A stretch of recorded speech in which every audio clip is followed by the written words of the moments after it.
اینجا لندن زیبا. ما هم دیگه لندن رو کشف کنیم. ما 3 روز اینجا هستیم و سعی می‌کنم که زیبایی اینجا رو براتون فیلم بگیرم و نکاتی که به درد مسافرت بخوره. پس بریم ببینیم که این چند روزه چی کشف می‌کنیم.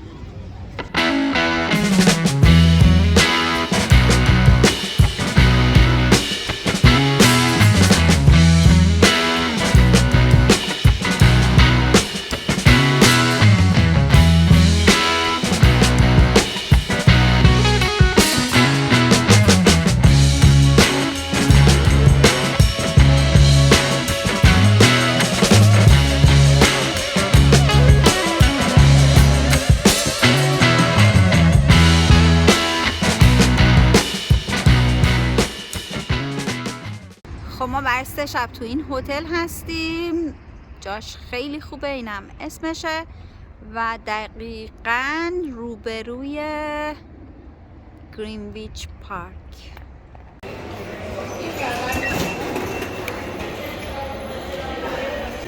اگه بخواین از متروهای لندن استفاده کنیم باید این کارت رو بخریم و 7 پوند پولشه و بعدش میتونین شارژ بکن. این هم قسمتی از متروی لندن. دقیقا روبروی من یک از پل‌های خیلی معروف لندنه به اسم تاور بریج که الان میخوام بهتون نشون بدم. این پل یه پل شناوره که زمانی که کشتی میخواد رد بشه این پل میاد بالا و معماری زمان گوتیکو داره.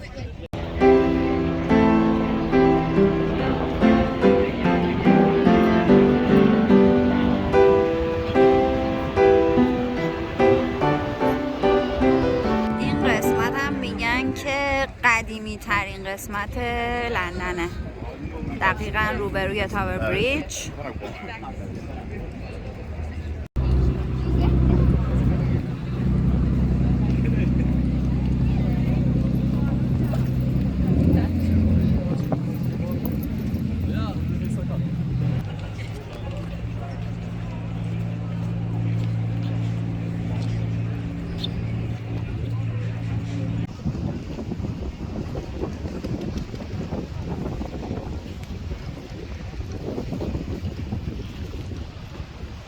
اینم روی پل تاور بریج.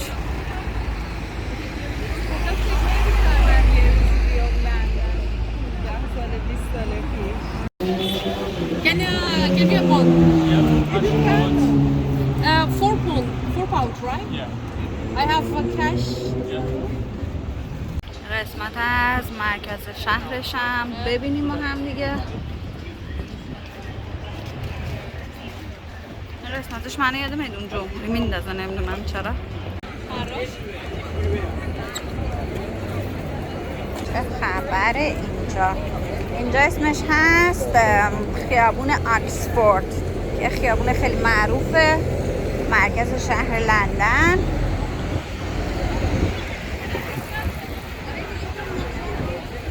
و ما داریم دنبال یه رستوران ایرانی میگردیم که بریم نهار بخوریم.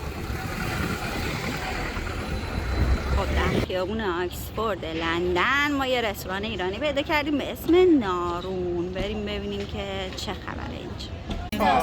خوبیده کم یخ میتونم فقط ببخشید اگر دست شما برای تولید محتوا جای همه خالی.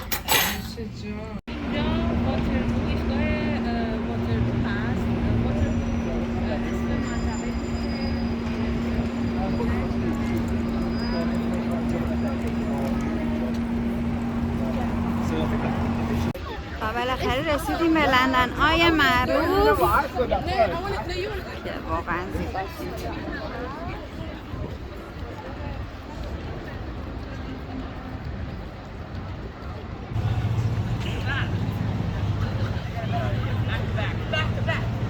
تا بلیت لندن ها 60 پونده و چه صفی.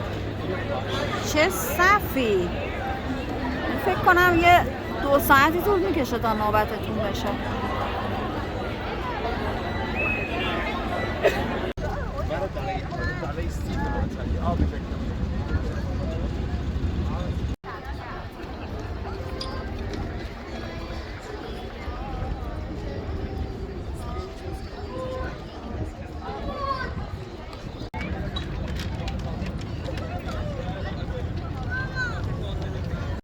سلام دوباره از قلب لندن. امروز میخوایم بریم باکینگ پالاس رو با هم دیگه ببینیم. یه ذره خیابونه اینجا رو بهتون نشون بدم چون خیلی خوشگله.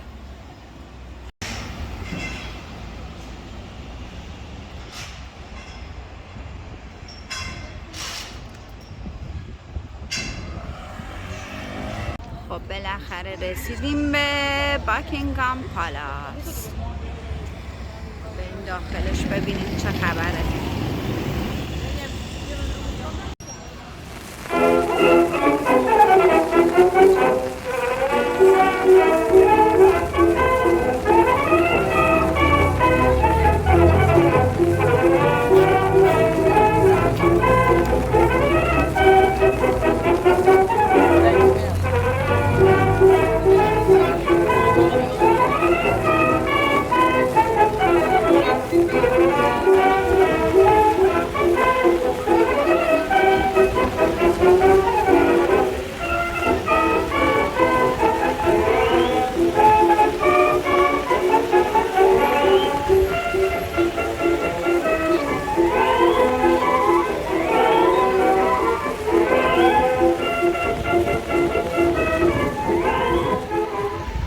اینجا خیابون بیکر استریت، خیابونی هستش که اکثر لوکیشن های مربوط به سریال شرلوک هولمز اینجا معرفی شده و این هم خونه‌ایه که سریال درش ساخته شده.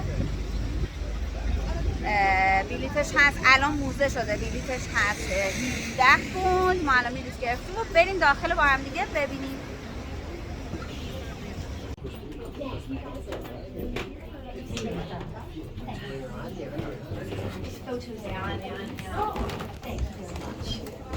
Hi there. Straight ahead into the study. Thank you Okay, very much. thank you. Photos only, please, love. No video. No video. Photos Okay.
اینجا یه منطقه هست توی لندن به اسم فینچلی اگه اشتباه نگم و پر از مغازه‌های ایرانیه، یعنی پاتوق ایرانی هست.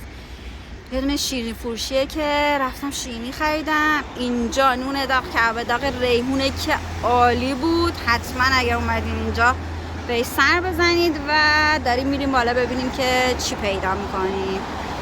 اینم خیابون. شاید باورتون نشه ما نون سنگک خریدیم که از لندن ببریم ایتالیا. خب رسیدیم به اینجا. صرافی دارن، شیرینی فروشی دارن، فالوده بستنی دارن، کافه قنادی رکس دارن که اینم میگن خیلی شیرینیاش معروفه و لوازم منزل و کادویی دارن. بچه ها اینجا رو ببینید، قشنگ انگار احساس میکنی تو خیابون ایران داری قدم میزنی. فالوده بستنی، یعنی بر منی که تو ایتالیا اصلا اینا رو نداریم اینجا یعنی واقعا بهشته. احساس میکنم اومدم بازار تهران جهیزیه بخرم. خوشگل.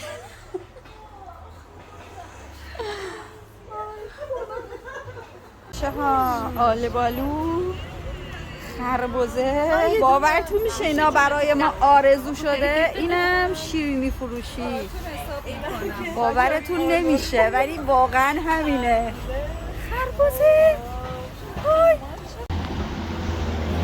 از روز آخر سفر و این هم خیابون‌های برعکس لندن که از سمت چپ میرن و از سمت راست میان.